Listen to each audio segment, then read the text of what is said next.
பாதையின் முடிவாகிய சிலுவையில் ஆண்டவராகிய இயேசு கிறிஸ்து பேசிய 7 வார்த்தைகள் பற்றி இப்பதிவில் பார்ப்போம்.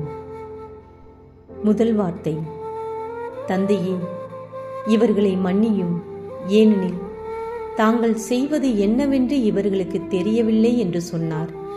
லூகாஸ் 23 இறைவசனம்.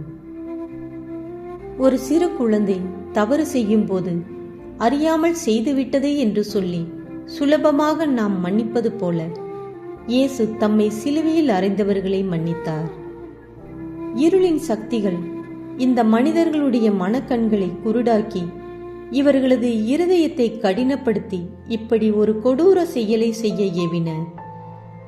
தங்களுடைய சுய புத்தியின்படி செயல்படுகிற எவரும் இப்படி ஒரு நல்ல மனிதரை கொடூரமாக சிலுவையில் அறைய மாட்டார்கள் என்பதை உணர்ந்த ஆண்டவர், இவர்கள் செய்வது இன்னதென்று தெரியாமல் செய்கிறார்கள் என்று சொல்லி மன்னிக்கிறார். அது மட்டுமல்லாமல் இந்த சம்பவம் கடவுளுடைய சித்தத்தின்படி நடந்தது.